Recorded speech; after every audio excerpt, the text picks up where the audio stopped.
दरवर्षी न चुकता माझ्या भाऊबीज किंवा पाडवा मी माझ्या या मुलांबरोबर घालवते, ज्यांना ईश्वराने जन्म तर दिला आहे पण त्यांना एक वेगळा संघर्ष त्यांच्यासमोर मांडला आहे. तर मी नेहमी बालगृहामध्ये ते मानवते. अनेक वर्ष आपणही बऱ्याच वेळा कवर पण केलेला आहे. आणि आज निधी चौधरी यांचे मी आभार मानते की त्यांनी मला त्याच पद्धतीने एक वेगळा अनुभव घ्यायची संधी दिली.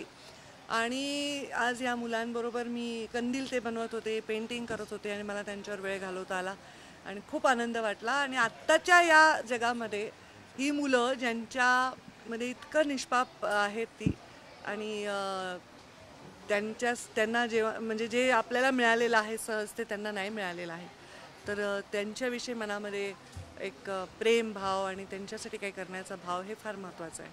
ताई, आपण बोलत असताना एक चांगला संदेश देखील दिला की आता सध्या मराठा जातीमध्ये एक हे चालू आहे, पण मनुष्य हे तर काय सांगाल त्याचं? खरं सांगा, आता ही मुलं आहेत, यांना तर त्यांचे आईवडीलही माहिती नाही आहेत, तर जातीचा विषयच येत नाही.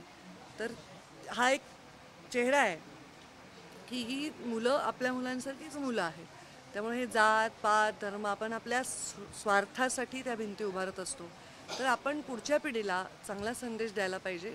आम्ही ऑलरेडी लीडर्स आहोत, आम्हाला लोक फॉलो करतात, तर आम्ही त्यांच्यासाठी चांगला संदेश दिला पाहिजे. साहजिक आहे, चांगली योग्य भूमिकेच्या बाजूने उभं राहताना अजिबात डगमगलं नाही पाहिजे.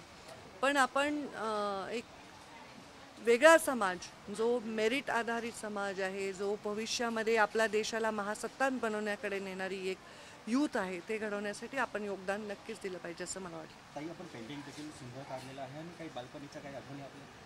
मला पेंटिंग आवडतं, एवढं वाईट मी काढत नाही, पण आज माझ्याकडे काही साहित्य नव्हतं.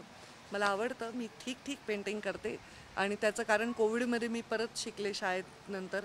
तर मी ट्रेंड नाही आहे, पण मला आवड आहे. तर मला आज मजा वाटली मुलांबरोबर. मला तो हातात ब्रश सोडवतच नव्हता. तर पेंटिंग मी काढलं आहे, तो एक दिवा मी काढला आहे आणि हा दिवा आहे आणि तो दिवा प्रकाश देतो आहे. हा एक प्रत्येक मूल याच्यातला एक दिवा आहे, एक प्रकाशाचा झोत आहे, जो आपल्या देशाचं भविष्य घडवणार आहे. तर मला आनंद वाटला. खूप लहान होऊन मी त्या पेंटिंगमध्ये रमले होते. नाही, आपलं आम्ही दररोज शेड्यूल बघतो, आपण खूप कामात असता, आज वेळ काढून आला आहात, पेंटिंग काढलं, मुलांबरोबर वेळ घालवलं, कसं म्हणजे? खूप मला आनंद वाटला, कारण आमचं जीवन जे असतं राजकारण्यांचं ते फुल ऑफ संघर्ष असतं आणि अशा वेळी सतत आम्ही एखाद्या भूमिकेवर काम करत असतो, पक्षांच्या भूमिकेवर काम करत असतो, आपल्या डिपार्टमेंटमध्ये काम करत असतो. अशा वेळी असा एक निष्पाप आनंद घेतला तर बरं वाटतं, खूप चांगली ऊर्जा मिळते. मला तर खूप आनंद वाटला. खूप बिझी शेड्यूल असतं, पण हे जे क्षण असतात हे आम्हाला ते बिझी राहण्याच्या शेड्यूलमध्ये खूप खूप ताकद देऊन जातात. ताई, आपल्याकडे एक महत्त्वाचं खातं आहे, ते म्हणजे पर्यावरण खातं. आता दिवाळी येते, हो. त्यामुळे काय तुम्ही संदेश द्याल? पर्यावरण खात्याने दिवाळीनिमित्त सगळीकडे अवेअरनेसचं खूप मोठं कॅम्पेनिंग घेत आहेत.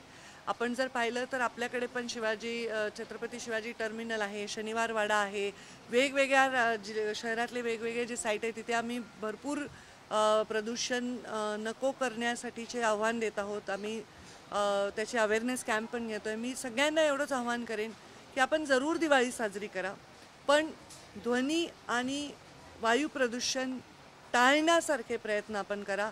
इको फ्रेंडली दिवाळी साजरी करा. म्हणजे कागदाचे कंदील लावा, मातीचे दिवे वापरा आणि जास्त आवाज न करणारे आणि जास्त धूर न करणारे फटाके वापरा. अजिबातच वापरू नका असं म्हणायची इच्छा असूनही आत्ता ते म्हणता योग्य नाही. तर प्रदूषण दुसऱ्याही देशांमध्ये लोक न्यू इयरला वगैरे सेलिब्रेशन करतात, पण त्याचे नॉर्म्स पाळून आपण करा असं. प्रकाशाचं प्रतीक दिवा तुम्ही काढला. सध्या परिवर्तनाची नांदी बघायला मिळते.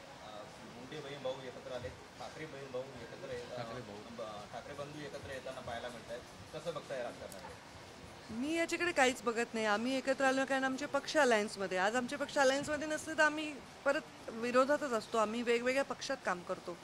तर तसं त्यांनी त्यांची भूमिका घेतली असेल. 2 पक्षांचं ते अलायन्स आहे आणि त्याच्यामध्ये मी काही असं फार त्याच्याकडे वेगळ्या अर्थाने बघत नाही.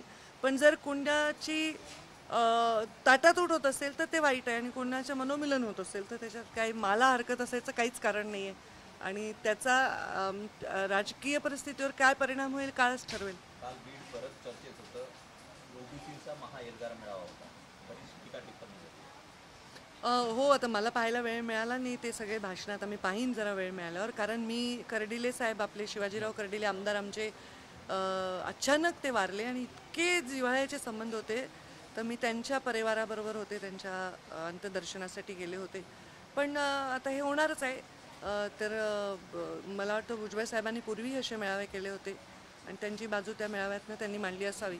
त्याच्यामुळे दोन समाज विभागले जातात असं आपल्याला वाटतंय का? आता ते म्हणजे एका बाजूला याच्यामुळे वाटते असं नाही, त्याची सुरुवात पूर्वीच झालेली आहे. हां, तर आता ह्याला कुठेतरी एक कुणीतरी सुवर्णमध्य साधणारं मिळेल तर मिळेल. धनंजय मुंडे म्हणतात अंगावर आले तर सिंगावर घ्या, ओबीसीची वज्रमूठ दाखवून द्या. ह्याच्यावर मी काय म्हणायचं? कोणत्याही भाषणांवर मी बोलत नाही, बोलू शकते पण मी बोलत नाही.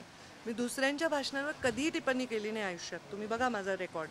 तर कोणी इतके भाषण करतात सगळीकडे, लोक, नेते, तुम्ही मीडियावाले, कोणी प्रेस घेते, प्रत्येकावर आम्ही कशी टिप्पणी करणार? ते भाषण मी त्यांचं ऐकलं नाही, पण ते चांगले वक्ते आहेत, तर काय चांगलं बोलले असले तर चांगलंच आहे. फोटो छापला म्हणून काहींना राग आला असं भुजबळ म्हणतात. मला नावाने म्हणले. फोटो छापले म्हणून कुणाचा फोटो? काही बॅनरवरती काहींचे फोटो छापले म्हणून काहींना राग आला आणि काही अशात काहींना मला वाटलं नाही, मला नाही माहीत, मी बघितलंच नाही कार्यक्रम तो. राधाकृष्ण विखे पाटील यांना सोडणार नाही असं पण भुजबळ म्हणाले. मी भाषणच नाही पाहिले. मी पहिल्यांदाच सांगितलं तुम्हाला की मी भाषण नाही पाहिले, आणि पाहिले तरी मी काही त्याच्यावर लगेच प्रेस घेऊन रिॲक्ट करेन असं माझा प्रवास नाही. आगामी स्थानिक स्वराज्य संस्थांच्या निवडणुका पाहता यानंतर बरेच दिवाळीसारखे फटाके फुटायला सुरुवात झालेली आहे, त्याची सुरुवात पण झालेली आहे. होणारच ना, तर निवडणुका म्हणजे फटाके फुटणारच, आरोपांचे फुटणार, प्रत्यारोपांचे फुटणार. फुटतील का असं वाटतं? हां, काही हिपडी बांब पण फुटतील का? मला नाही माहिती तुमचा अर्थ काय आहे. शब्दांचे फटाके फुटतील. थँक्यू.